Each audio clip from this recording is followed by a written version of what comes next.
فَأَقِمْ وَجْهَكَ لِلدِّينِ حَنِيفًا فِطْرَةَ اللَّهِ الَّتِي فَطَرَ النَّاسَ عَلَيْهَا لَا تَبْدِيلَ لِخَلْقِ اللَّهِ ذَلِكَ الدِّينُ الْقَيِّمُ وَلَكِنَّ أَكْثَرَ النَّاسِ لَا يَعْلَمُونَ مُنِيبِينَ إِلَيْهِ وَاتَّقُوهُ وَأَقِيمُوا الصَّلَاةَ وَلَا تَكُونُوا مِنَ الْمُشْرِكِينَ۔ فرمایا فَأَقِمْ وَجْهَكَ لِلدِّينِ حَنِيفًا، لہٰذا تم یکسو ہو کر اپنا رخ اس دین کی طرف قائم رکھو۔ فطرۃ اللہ التی فطر الناس علیہا، اللہ کی بنائی ہوئی اس فطرت پر چلو جس پر اس نے تمام لوگوں کو پیدا کیا۔ لا تبدیل لخلق اللہ، اللہ کی تخلیق میں کوئی تبدیلی نہیں لائی جا سکتی۔ ذالک الدین القیم، یہی بالکل سیدھا راستہ ہے۔ ولیکن اکثر الناس لا یعلمون، لیکن اکثر لوگ نہیں جانتے۔ منیبین الیہ، اس طرح کرو کہ تم منیبین الیہ واتقوہ، اس طرح کہ تم اسی سے لو لگا کر اسی سے تم نے لو لگا رکھی ہو، سب رجوع ہو کر اس کی طرف۔ واتقوہ، اور اس سے ڈرتے رہو۔ وَأَقِیمُوا الصَّلَاةَ، اور نماز قائم کرو۔ وَلَا تَكُونُوا مِنَ الْمُشْرِکِینَ، اور ان لوگوں کے ساتھ شامل نہ ہو جو شرک کرتے ہیں، شرک کا ارتکاب کرتے ہیں،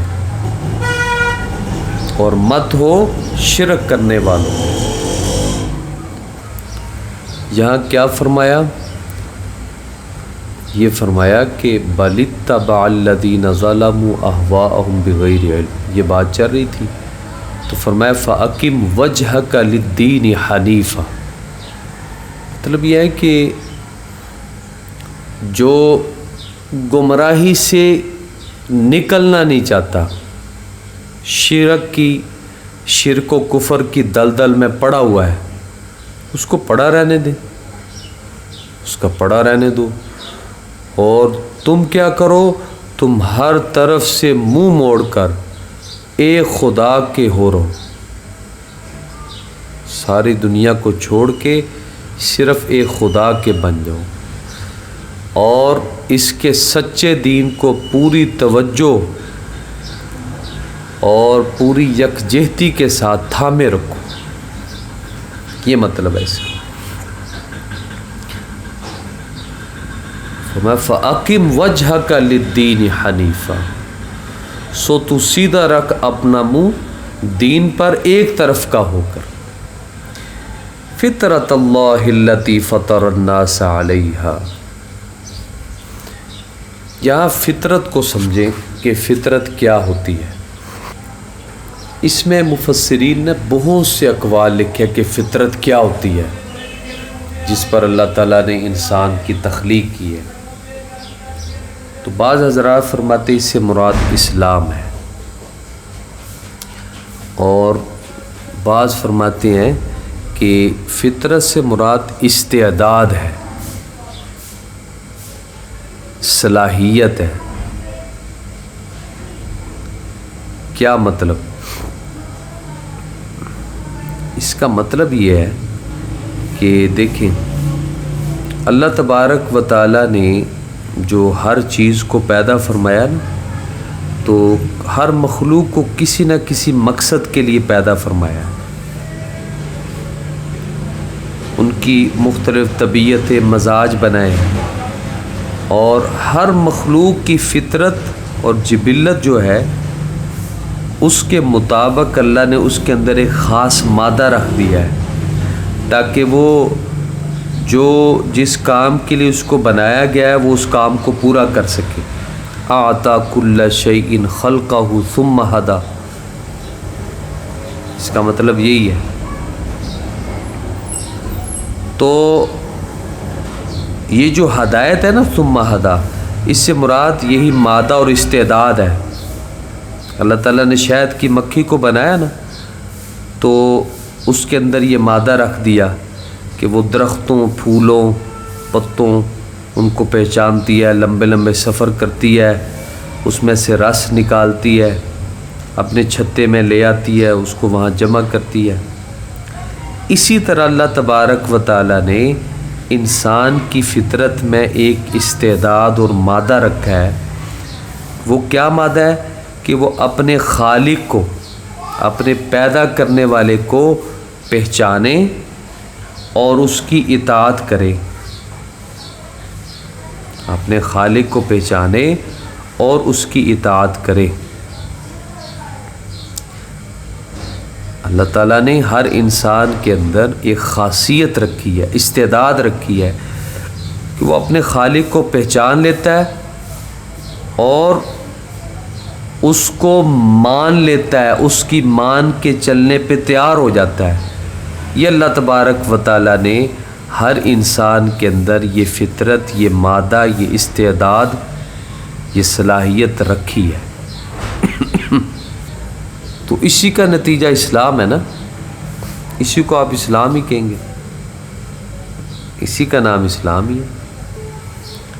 تو اللہ تبارک و تعالیٰ کیا ارشاد فرما رہے ہیں؟ فطرت اللہ التی فطر الناس علیہا، ہم اسی کے مکلف ہیں۔ لیکن اگر کہیں کہ گناہ کا مادہ یا استعداد ہی ختم ہو جائے، یہ نہیں ہوگا۔ کیوں نہیں ہوگا؟ دیکھو یہ نقطہ اہم سمجھنا۔ اگر یہ مادہ ہی ختم ہو جائے پھر ہمارا کمال کیا ہے؟ اللہ تعالیٰ نے فرشتوں کو پیدا کیا نا، تو اللہ کی عبادت کر رہے ہیں ہر وقت۔ نحن نسبح بحمدک ونقدس لک، ہر لمحہ کوئی رکوع میں ہے، کوئی سجدے میں ہے، گناہ کا پتہ ہی نہیں ان کو۔ پھر اللہ فرماتے وما خلقت الجن والانس الا لیعبدون، ہم نے انسانوں اور جنوں کو اپنی عبادت کے لیے پیدا کیا۔ تو عبادت کی کوئی کمی تھی؟ فرشتے ہر وقت عبادت میں ہیں اور باقی مخلوق الگ عبادت میں لگی ہے، تو اللہ فرماتے ہم نے انسان کو عبادت کے لیے پیدا کیا ہے۔ دیکھو اب بات کو سمجھیں، ساری مخلوق عبادت کرتی ہے لیکن ان کے اندر نافرمانی کی طاقت ہی نہیں ہے، گناہ کی استعداد ہی نہیں ہے، نافرمانی کر ہی نہیں سکتے وہ۔ اور انسان نافرمانی کی استعداد ہے پھر فرمانبرداری کرتا ہے۔ کمال یہ ہے، دیکھیں ایک نابینا ہے، ایک نابینا ہے، اندھا ہے، پوری زندگی وہ نامحرم کو دیکھتا نہیں ہے، یہ کوئی کمال نہیں ہے۔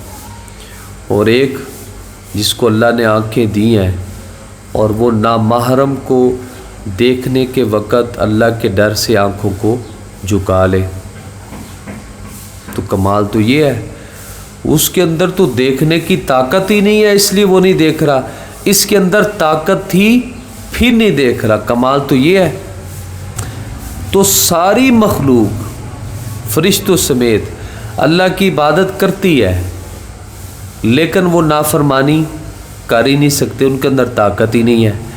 انسان نافرمانی کر سکتا ہے، اللہ کی عبادت چھوڑ سکتا ہے، پھر فرمانبرداری کرتا ہے، کمال تو یہ ہے۔ یہ ہے وما خلقت الجن والانس الا لیعبدون، ہم نے اپنی عبادت کے لیے پیدا کیا انسان کو، اور وہ یہ کمال ہے۔ یوسف علیہ السلام جب زلیخا نے دعوت دی تھی وغلقت الابواب وقالت حیت لک، تو مفسرین لکھتے ہیں یہ نہیں کہ یوسف علیہ السلام کے دل میں خیال نہیں آیا تھا، خیال تھا پھر نہیں گئے، کمال تو یہی تھا نا۔ یہ نہیں کہ نبی کے اندر صلاحیت ہی نہیں ہوتی، صلاحیت ہے، اس کے باوجود اللہ کی نافرمانی نہیں کی، کمال تو یہ ہے۔ تو دیکھو جیسے حق کو قبول کرنے کی استعداد صلاحیت اللہ نے ہر انسان میں رکھی ہے، تو گناہ کرنے کی استعداد اور طاقت بھی رکھی ہے۔ فطرت اللہ التی فطر الناس علیہا، تو اسی استعداد کا ذکر ہے نا کہ اللہ نے ہر انسان کے اندر حق قبول کرنے کی صلاحیت اور استعداد رکھی ہے، وہ نہیں ختم ہوگی۔ لا تبدیل لخلق اللہ، یہ صلاحیت ختم نہیں ہوگی، وہ باقی رہے گی۔ ماحول، معاشرے نے، اسباب نے، سوسائٹی نے اس کو گمراہ کر دیا، کفر پہ لگا دیا، نافرمانی پہ لگا دیا، لیکن وہ قبول حق کی استعداد ہے۔ جو ہی موقع ملے گا یہ کوشش کرے گا، حق کو قبول کر لے گا۔ اسی طرح نافرمانی کی استعداد اور طاقت ہے، وہ ختم نہیں ہوگی۔ ختم ہوگی تو پھر انسان کا کمال کیا ہے؟ ہم کس چیز کے مکلف ہیں؟ کیا اپنے اندر گناہ کی طاقت ختم کر دیں؟ اس کے تو اللہ نے ہمیں مکلف ہی نہیں بنایا، اور نہ یہ ختم کرنی ہے۔ یہی ختم ہو جائے تو ہمارا تو کمال ہی ختم ہو جائے، یہ نہیں ہوگا۔ ہمیں اللہ نے مکلف بنایا ہے کہ صلاحیت رہے گی، اس کے مقتضا پہ عمل نہیں کرنا، جو یہ کہے وہ اس پہ عمل نہیں کرنا تم نے۔ تو ہم کیا کریں گے؟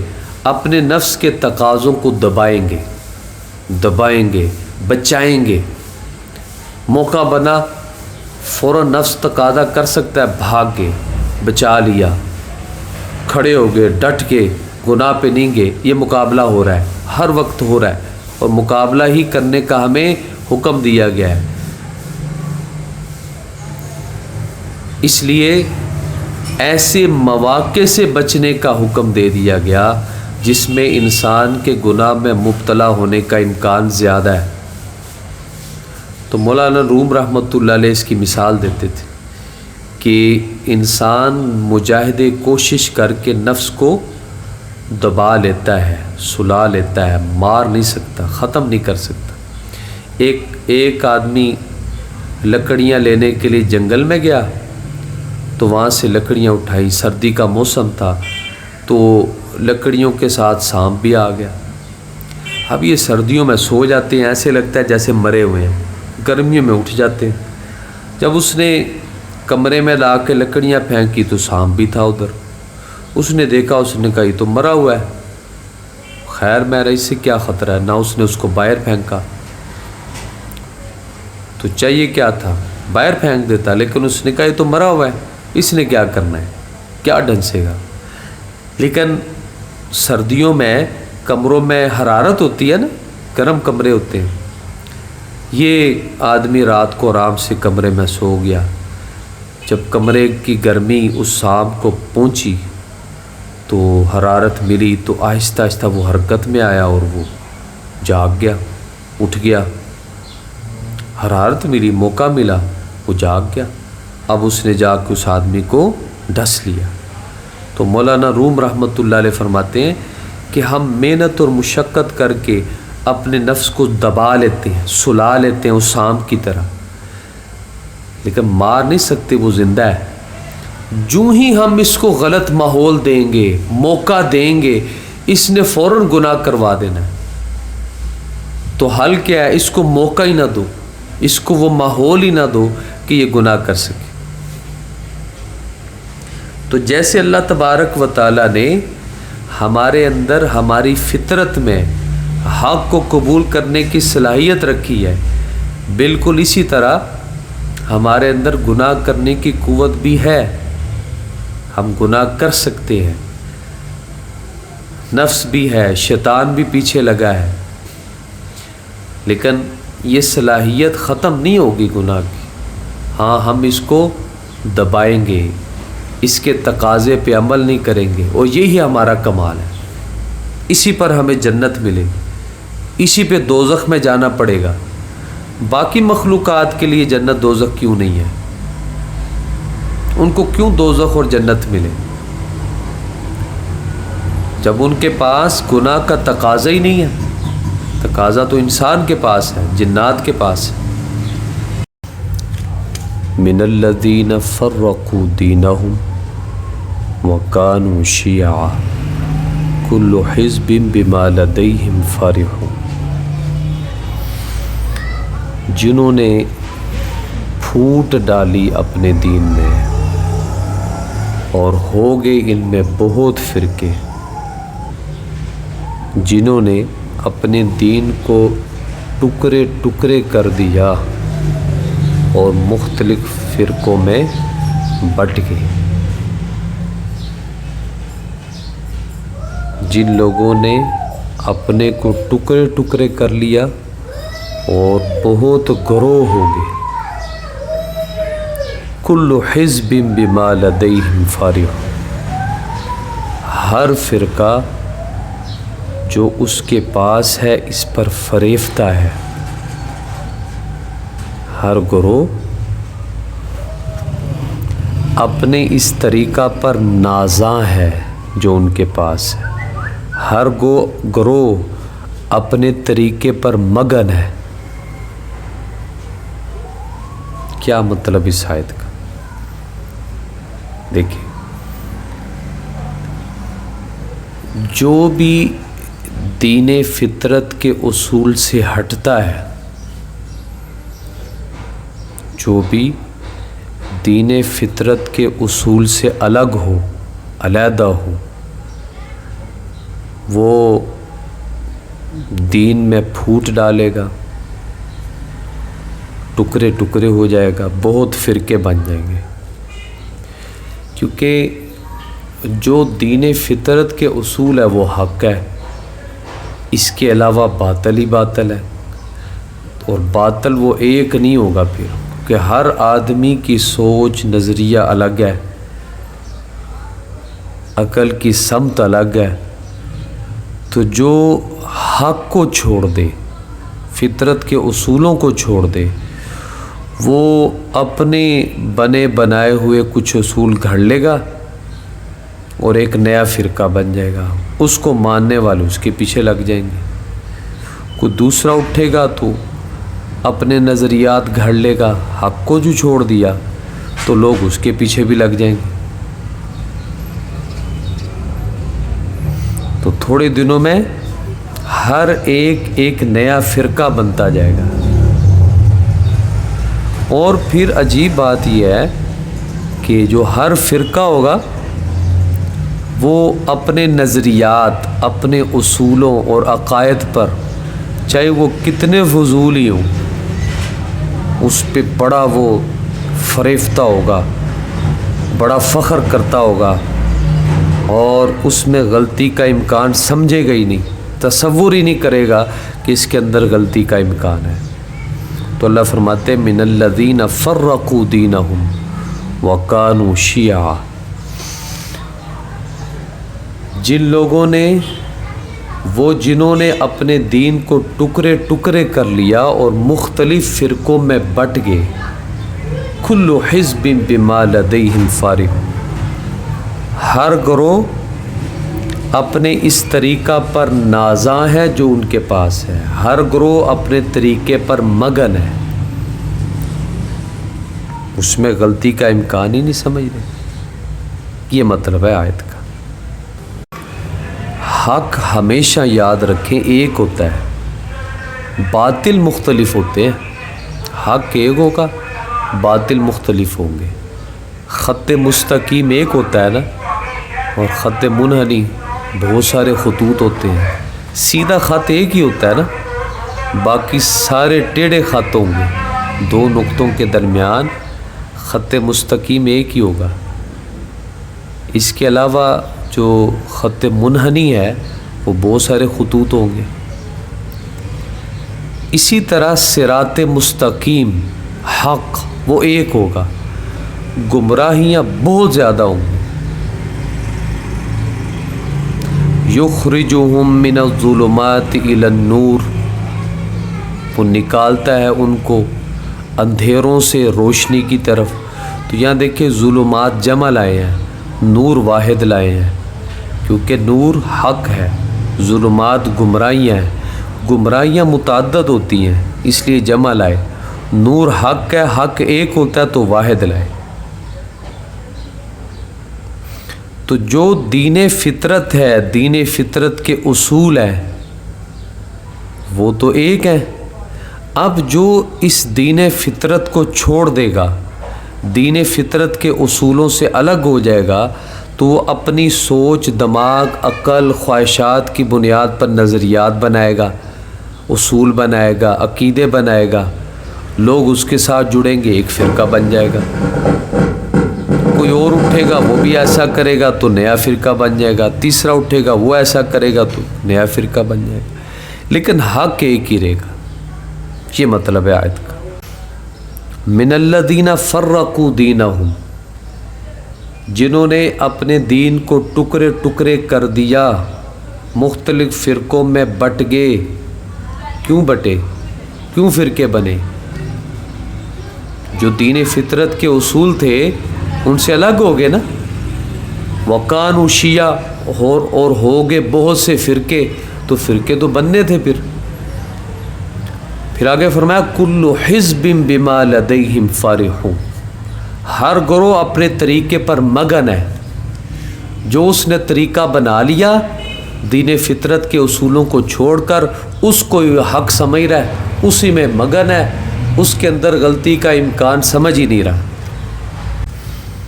وَإِذَا مَسَّ النَّاسَ ضُرٌّ دَعَوْا رَبَّهُمْ مُنِيبِينَ إِلَيْهِ ثُمَّ إِذَا أَذَاقَهُم مِّنْهُ رَحْمَةً إِذَا فَرِيقٌ مِّنْهُم بِرَبِّهِمْ يُشْرِكُونَ لِيَكْفُرُوا بِمَا آتَيْنَاهُمْ فَتَمَتَّعُوا فَسَوْفَ تَعْلَمُونَ أَمْ أَنزَلْنَا عَلَيْهِمْ سُلْطَانًا فَهُوَ يَتَكَلَّمُ بِمَا كَانُوا بِهِ يُشْرِكُونَ۔ اور جب پہنچے لوگوں کو کچھ سختی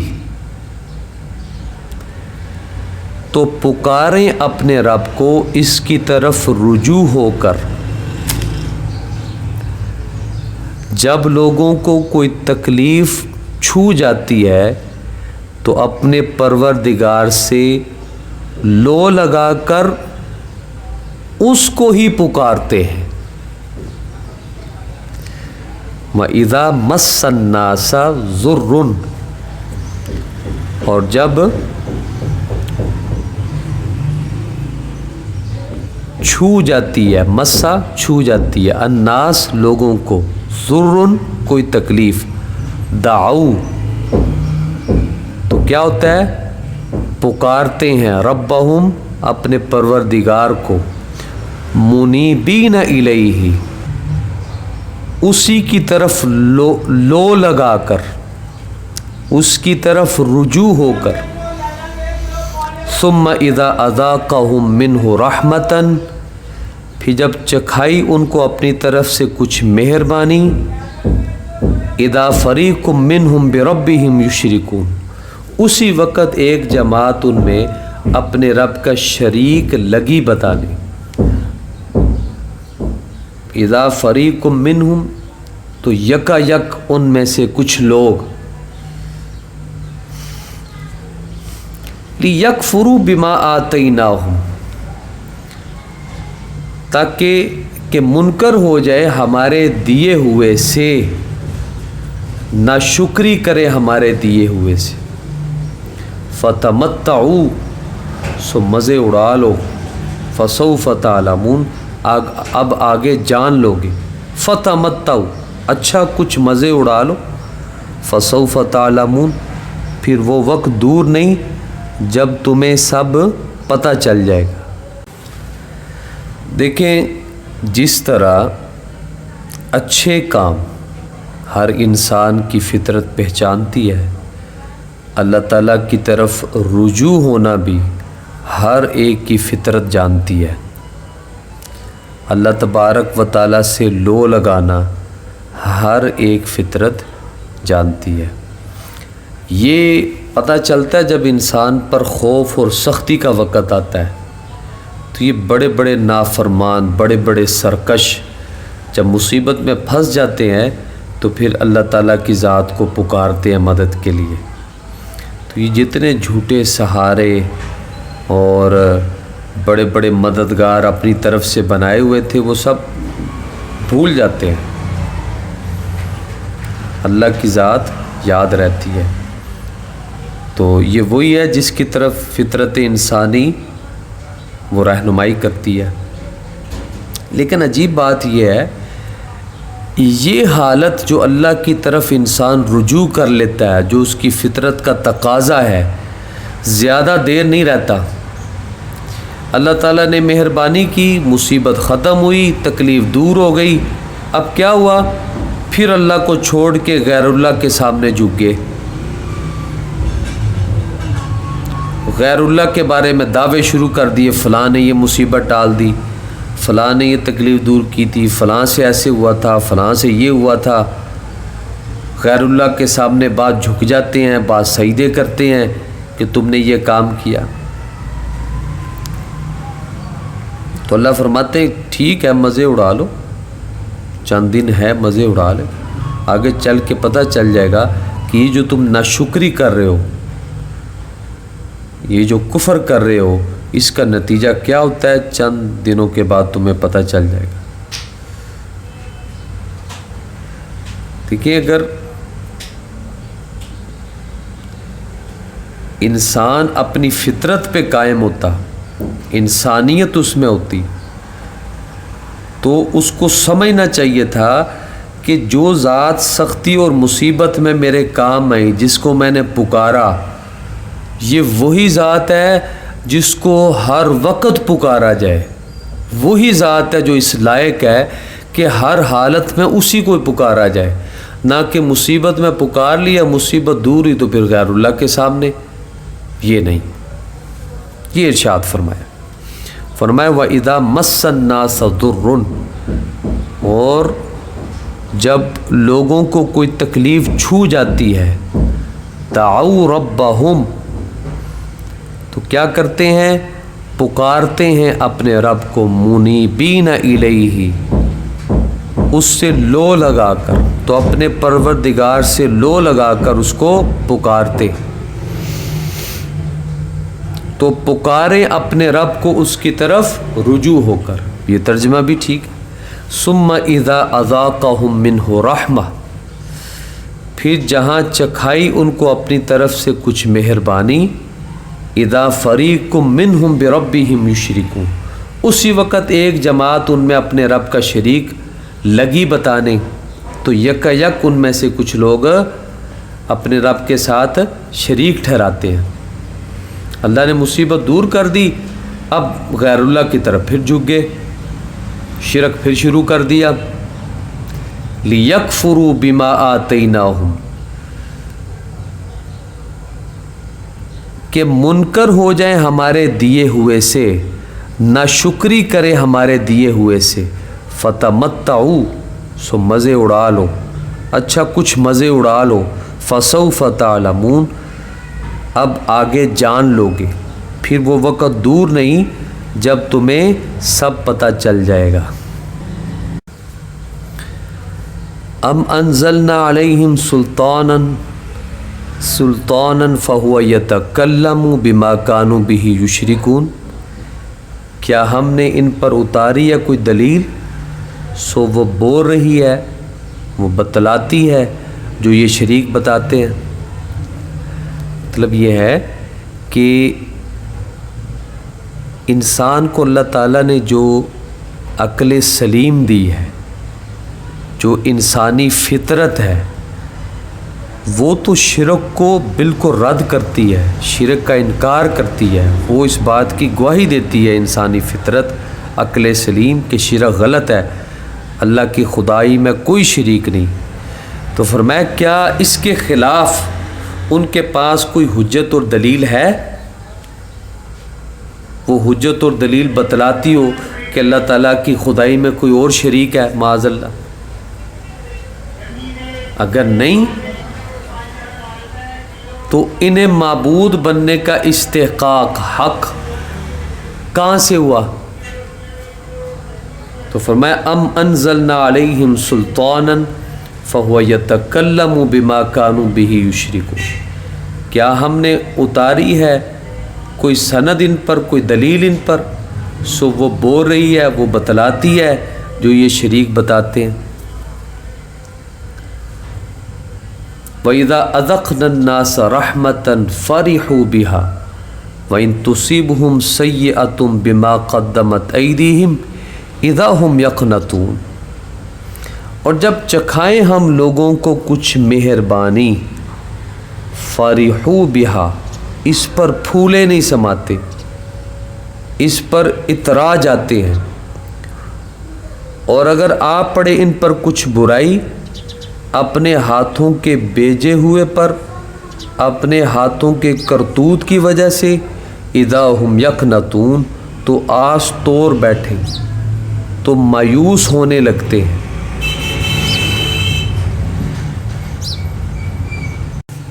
اللہ تبارک و تعالی یہاں سمجھانا چاہ رہے ہیں کہ ان لوگوں کی بڑی حالت عجیب سی ہے۔ جب اللہ تعالیٰ کوئی احسان کرتا ہے، اللہ تعالیٰ کی مہربانی ہوتی ہے، تو اللہ تعالیٰ کی عنایات اور نعمتیں، تو پھر یہ اترانے لگتے ہیں، آپے سے باہر ہو جاتے ہیں، اللہ تعالیٰ کی ذات کو بھول جاتے ہیں، جو اصل میں محسن حقیقی ہے اس کو بھی بھول جاتے ہیں۔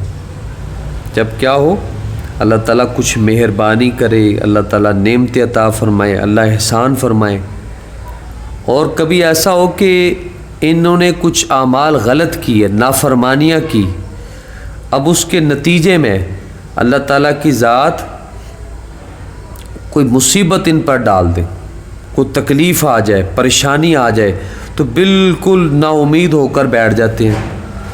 ایسی نا امیدی ہوتی ہے کہ جیسے اب کوئی مصیبت کو دور کرنے پر قادر ہے ہی نہیں۔ لیکن مومن کا حال کیا ہوتا ہے؟ بالکل اس کے الٹ۔ جب اللہ کی ذات نعمت عطا فرمائے، عیش و راحت کا دور ہو، تو اللہ کی ذات کو بھولتا نہیں ہے، اس کو یاد رکھتا ہے، اللہ کا شکر ادا کرتا ہے۔ لیکن اگر کسی مصیبت میں پھنس جائے، مبتلا ہو جائے، تو پھر صبر و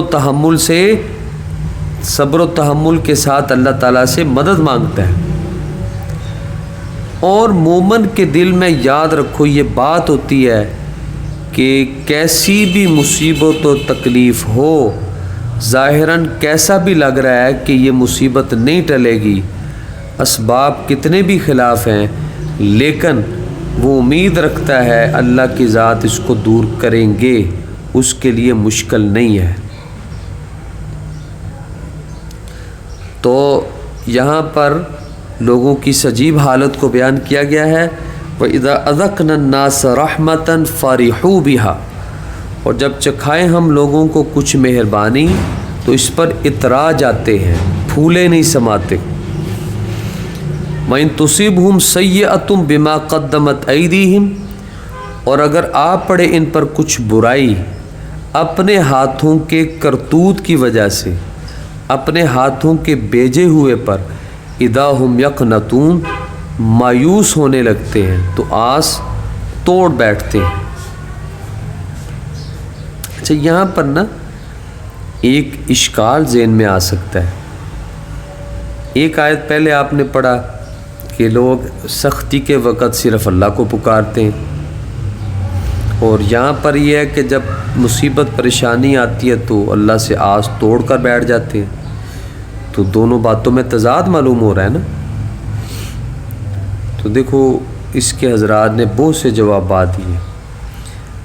اصل میں لوگوں کی مختلف حالات ہیں نا، بعض کی حالت پہلی ہے، بعض کی دوسری حالت ہے۔ کچھ وہ ہیں جو پچھلی آیت میں ان کی حالت بیان کی گئی ہے کہ پریشانی میں، تکلیف میں سب کو چھوڑ کے اللہ کو پکارتے ہیں، بعض ایسے ہیں، اور بعض کی حالت اس آیت میں بیان کی گئی ہے، بالکل نا امید ہو جاتے ہیں۔ ایک تو یہ ہے۔ دوسرا، حضرات فرماتے ہیں کہ یہ پچھلی آیت میں ابتدائی منزل بیان کی گئی ہے، یعنی پہلی حالت جس میں اللہ کو پکارتے ہیں، لیکن جب مصیبت اور تکلیف بڑھتی جا رہی ہے، ختم نہیں ہو رہی، تو آخر میں گھبرا کر پھر نا امید ہو جاتے ہیں۔ یہ مطلب ہے۔